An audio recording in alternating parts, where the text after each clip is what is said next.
Ito po, lumapag na. Salamat po sa maluwalhati pong paglapag ng eroplano. May kakaibang karisma. Aura. Ang kanyang ngiti. Oo. Suot niya po rin ang kanyang pectoral cross o cross sa dibdib. Nilipad ang kanyang skull cap dahil may kalakasan din ang hangin dito. Tinawid niya ang mga bundok at karagatan para lamang po tayo ay makita at makapili.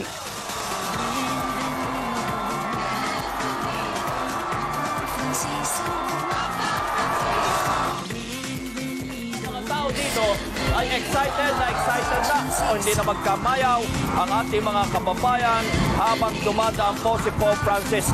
Mabagal pa rin po ang takbo ng motorcade ni Pope Francis. Salubungin po natin si Pope Francis.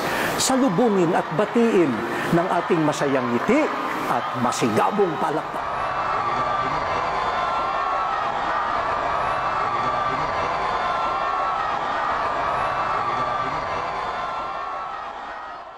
Do you love me? Then, thank you very much. Wala akong masabi. Siya talagang, tingin ko na talaga si Jesus siya. Napaluhanan po kami. Nung dumating na talaga siya, nakita na namin, talagang parang lahat kami nabuhayan ng loob.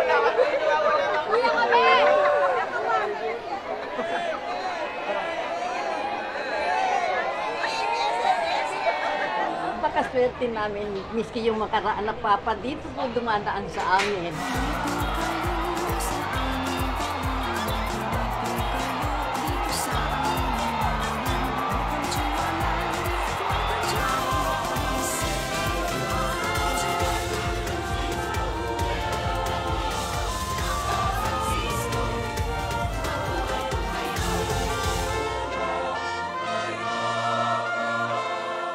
Masayang aking natanggap na nangingaganan nito.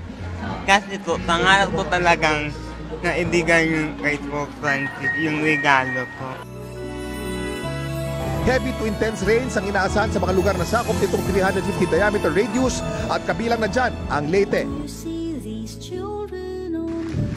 Y ese día, esos días, decidí hacer el viaje aquí. And on those very days, I decided to come here. Un poco tarde, me dirá, es verdad. A little bit late, I have to say. Pero estoy. But I'm here.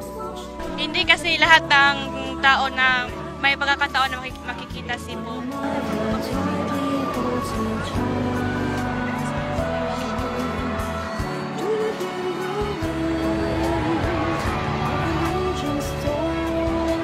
Bakit po pumapayag ang Diyos na may ganitong nangyayari? Kahit walang kasalanan ng mga bata. At bakit kaunti lang ang mga tao tumutulong sa amin?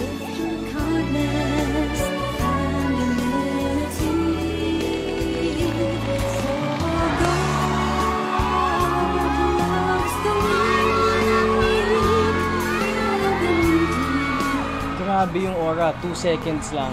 Iba yung feeling ng pagkakanakita ng santo. Ayun ang Santo Papa, si Pope Francis. At siya ay kumakaway-kaway, nakangiti. Talagang ang swerte natin. Sa napakaraming tao na nandito ngayon sa Rizal Park. Parang inaakit sa langit na parang si Jesus Christ na yung kaharap mo.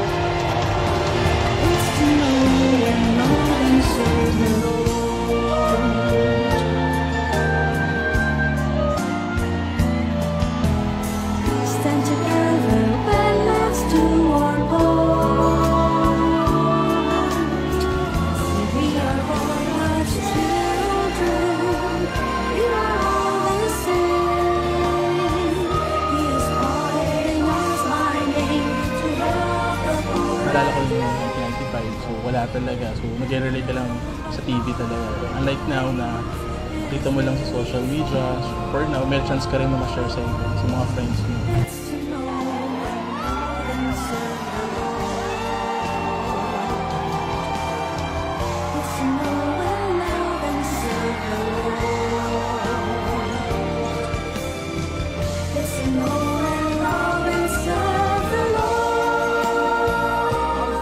pagdalaw po ng Santo Papa sa ating bansay patunay po lamang na mahalaga at malapit sa kanyang puso ang mga Pilipino.